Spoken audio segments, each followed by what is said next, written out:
How's everyone doing? Woo! All right, so I am the closer for the night. Woo! I know. Oh wait, sorry, there was a note. No refunds. Right off the crack. So I know that you take a look at a guy like me and you think to yourself, this guy clearly knows what the inside of a gym feels like. And you're right. I dated him for about a year.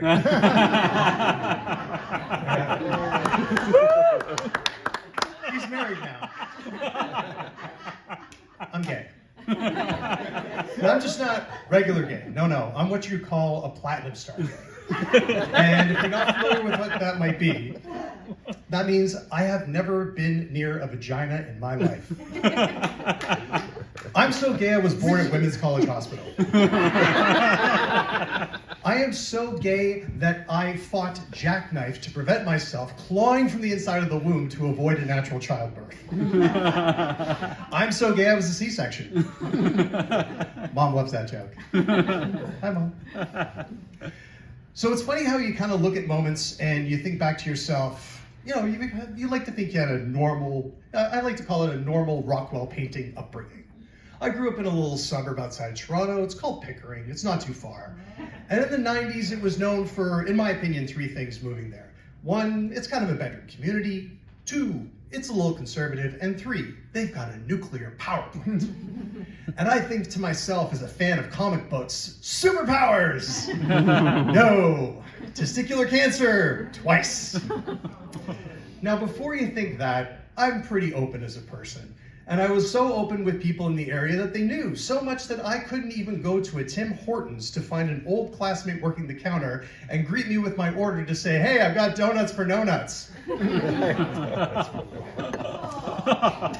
no, that's not an often. It's not an awe moment. It's just how things are. But during my high school time when I was in Pickering, I didn't realize that some moments totally change your life. And ironically, for me, it was high school when I was working a job. Now, I actually had a couple different jobs during high school, and you think maybe it was the first one. I'm on student council, I'm on the improv team, and I get this nickname Shocker because I get known for my comedy pranks. No, that wasn't it. Was it maybe dancing on a national television show like my rent depended on it called Electric Circus? They got the nickname Electric Pete. No, it wasn't that. No, it was working in adults only video as an assistant manager for 3 years, where I got to autograph all of my high school yearbooks saying, have a great summer, Porno Pete. It's kind of amazing what you learn about life and people working at a porno store. Like, I was an assistant manager, and in the course of 3 years, I had 10 managers, all fired. Like, you'd think people like Luke, who was this 6'5", long blonde hair, Thor type, who got fired because he had a closeted sugar addiction. He wouldn't pay for the candy panties he kept eating on shift. And then there was Michelle. Oh, she was so rigid and stuck to the rules, and for the first couple of months, yeah, she was on top of it. Then she met one of our regular customers, nicknamed Todd the Rod. Suddenly she had TMJ and everything just loosened up. Fired. But last but not least, there was Doug. Oh, Doug. The part-time weekend drag performer who thought that sexual harassment was a checklist. Directed at this guy. Peter, do you think these pants are too tight? Peter, have you tried that new pineapple-scented lubricant? I've got it just behind my ear and I bet it tastes great. Or my favorite, in our trusty toy section, hey, there's this new 13-incher. Where do you think we could put that? Yep. So, my inner prankster took over, and every Friday that I had a closing shift, I would go to the back, find all of his makeup for the weekend, and shrink wrap every bit. Let me tell you, a blush brush is personal. Apparently, it took him 45 minutes to get through all of it. So I ended up learning all this stuff about working there, and I learned that I got to have the most fun that I had in high school while I was at work. I'm working by myself, and I can prank people. So the best time, my best shift, was always opening on a Sunday morning. Now picture this, you're in Pickering. It's a bedroom community, and it's conservative.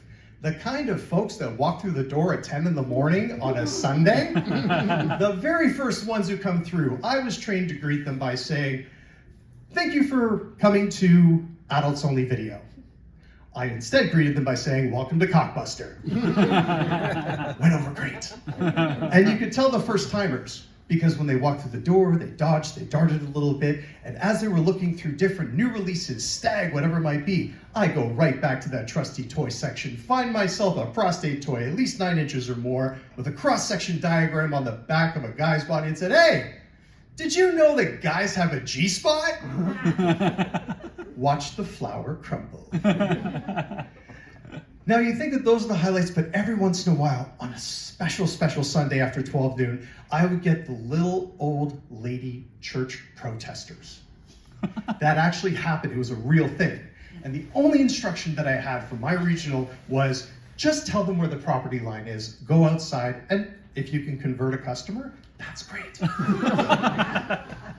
So of all things, I walk right back over to my trusty toy section and find the new 12-inch Manhandler, shaped like a billy club, available in either black or nude tone, and I decided it was a Black Sunday.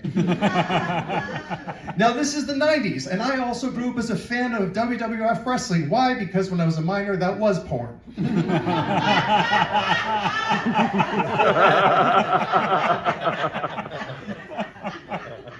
And I decided to do my best impersonation of my favorite wrestler at the time, burst through that door with the Manhandler and greeted them like Val Venus. "Hello, ladies." And using said Manhandler, I did my job. I pointed out, "Just so that you know, the property line is here. It's not here. It's not here. And it's certainly not here. However, please respect the customers as they're coming through the door. Do not touch, do not approach. But if you want to draw attention, you can use this." That's right, make noises, draw attention, and I'm sure some of our customers might pay attention to whatever you're doing. When they were appropriately horrified, I would walk back into the store with a big spring in my step thinking, I've done a good thing. You should think about it, because I haven't. Now, one Sunday, can I share a story about those church ladies? Woo! Yeah. Woo! That's consent. I end up going back inside, and about 2.5 hours later, this little old lady comes marching right up to my counter, kind of incognito, the way she's dressed and changed, and she marches right up to me and says, "Excuse me, sir. I need you to help me find my man." Now, just so that you know, at that point in my life, every sexually empowered woman sounded like a really angry drag queen. So this is how I remembered it. "I need you to help me find my man." I'm thinking, she walks over to the trusty toy section and finds a series of vibrators, brings them to the counter, and I have to get out every tester battery and every tester model. Now I'm nervous, because I'm thinking, what ends up happening? She puts in the first battery, turns it on. "That doesn't sound like my man." We went through 5 vibrators until she found the one that's, "Yep, that's my man." And after that first time, I wouldn't see her for a month. Always on a Sunday, she'd come in the afternoon and let me know, "I wore out my man. Let's find you a new man." And once again, "That's not my man." 5 or 6, she finds it, gone for a month at a time. Several months in, one day, I get excited because we got new inventory. And when she strolled through that door, the first thing I said, "Hey, I think I might have found you a new man. And this new man is waterproof. You might be able to take him in the tub. You can call him Aquaman." We went through the process. "My man's singing." That's sonar. Proceeded to leave out the door. Now, it's funny how certain moments you think you might be doing a good thing, but then life comes around full circle. And in that full circle moment, I realized a couple of important moments. One of them is, just because it says it's waterproof does not mean that you should take it in the tub. But what I did find out is, her man wore her out, and it was a lovely service. Thank you so much, folks.